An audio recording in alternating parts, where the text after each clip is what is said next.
Olá a todos, muito bom dia, boa tarde, boa noite, dependendo da hora que vocês estiverem a ver isto. Portanto, hoje trago-vos 4 passagens. Relembro mais uma vez que no fim da leitura das passagens eu faço uma interpretação sobre elas daquilo que eu sobreentendo por cada passagem. E convido-vos a assistir tanto a leitura como a interpretação. Se só quiserem ver a interpretação, basta passarem o vídeo até deixarem de ver o meu dedo no ecrã. Se quiserem assistir só à leitura e não ouvir a minha voz, podem fazer mute. No entanto, gostava que vocês lessem estas passagens comigo. Portanto, a primeira passagem diz: Sinais do poder de Jesus. Chegaram os fariseus e puseram-se a discutir com Jesus. Queriam que ele lhes desse uma prova que fizesse qualquer sinal vindo do céu. Jesus suspirou profundamente e disse: Por que é que esta gente me pede um milagre? Digo com toda a franqueza, que não lhes vou fazer nenhum sinal. Então deixou-os, tornou a entrar no barco e foi para a outra banda do lago. A próxima passagem chama-se O Fermento dos Fariseus e de Herodes. Os discípulos esqueceram-se de levar comida e só tinham um pão no barco. Então Jesus respondeu-lhes: Tenham cuidado com o fermento dos fariseus e do rei Herodes. E os discípulos discutiam entre si, porque pensavam que Jesus tinha dito aquilo por eles não terem pão. Jesus apercebeu-se e disse: Por que é que estão a discutir por não terem pão? Não percebem que nem entendem? Têm o coração tão endurecido? Se têm olhos e ouvidos, por que é que não veem nem ouvem? Não se lembram?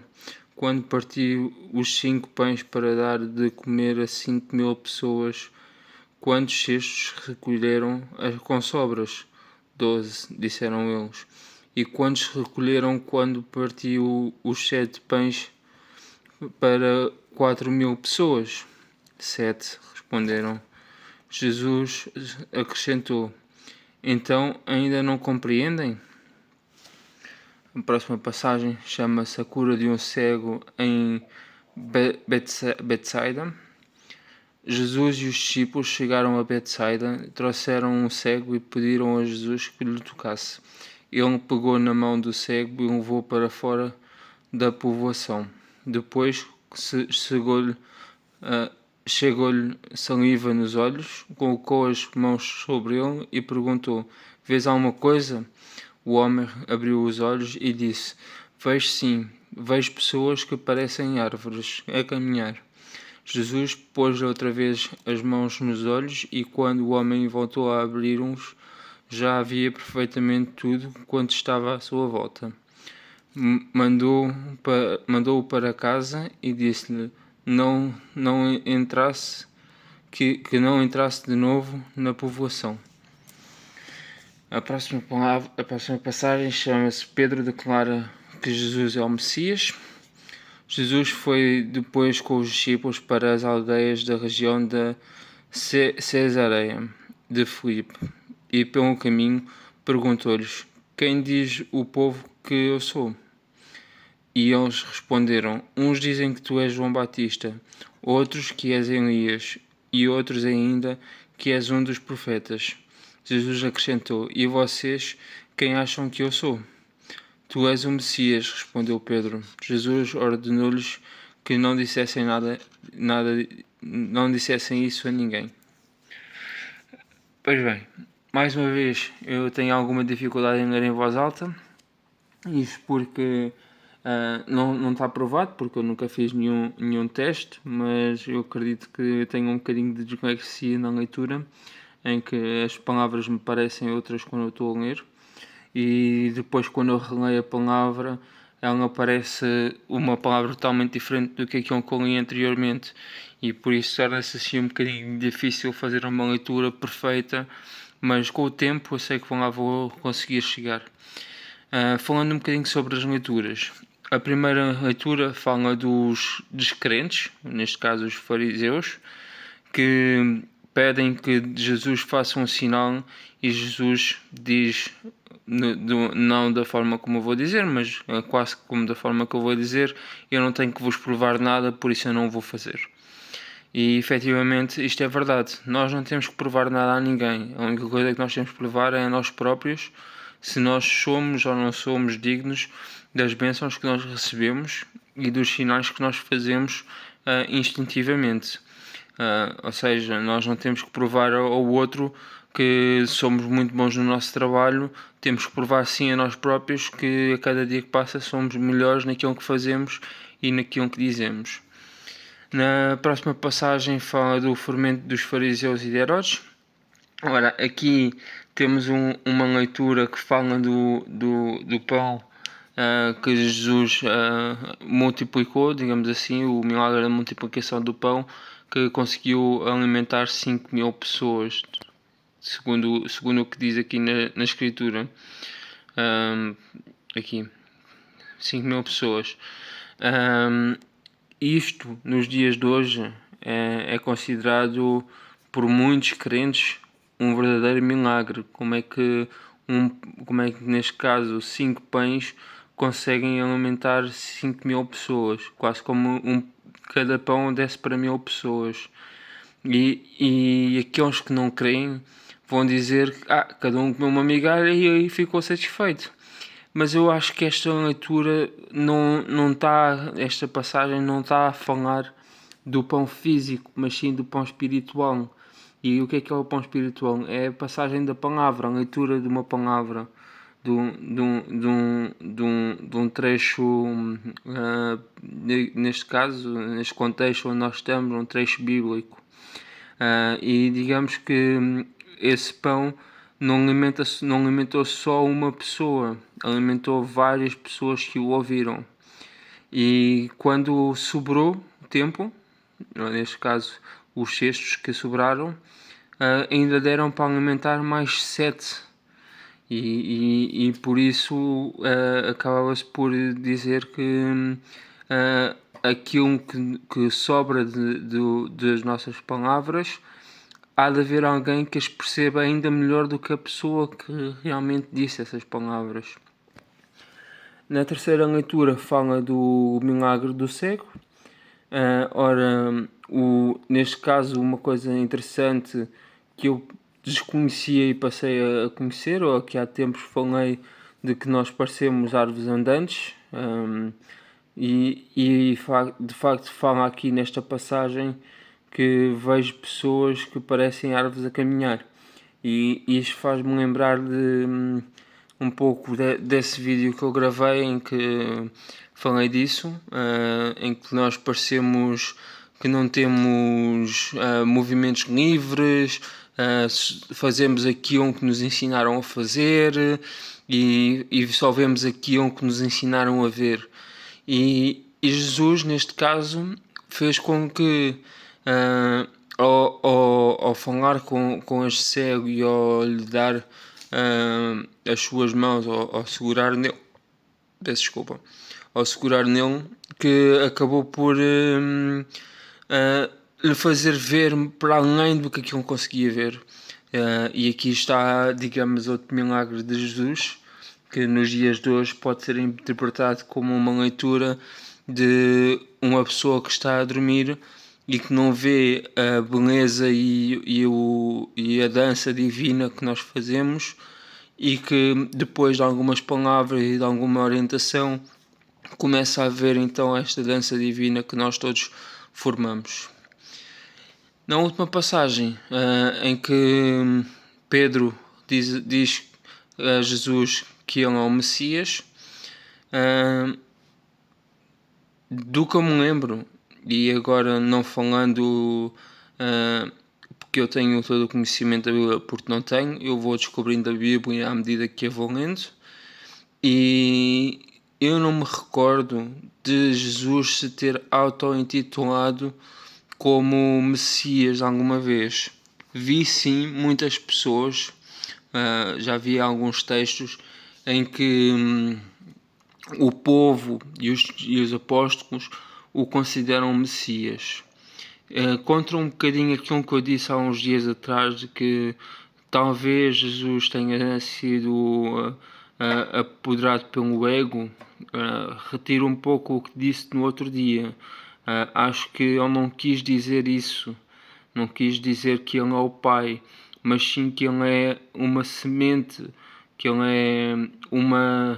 é, digamos, um espelho do Pai, em que as ações dele, a forma de ser e a forma de viver vêm do alto, vêm do Pai. E aqui faz-me lembrar um bocadinho que efetivamente as pessoas à volta dele viram tantos sinais nele que acabaram por o considerar, neste caso, o Messias. E efetivamente ele foi o Messias da geração dele. Tanto que nós hoje em dia consideramos Jesus como o homem mais sagrado da Igreja. No entanto, há outras religiões que desaprovam este pensamento e nunca reconheceram Jesus como Messias. Eu digo que em todas as gerações há um Messias. Agora, se esse Messias é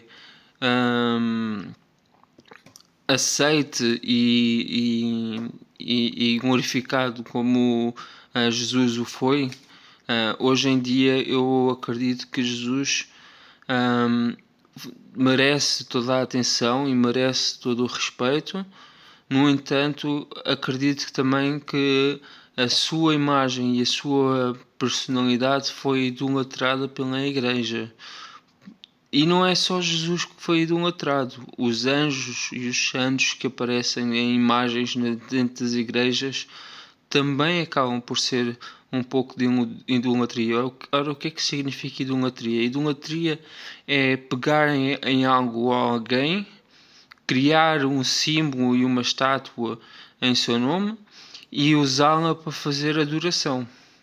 Isto é idolatria. E hoje em dia quase tudo o que nós temos e vivemos acaba por ser uma parte de idolatria.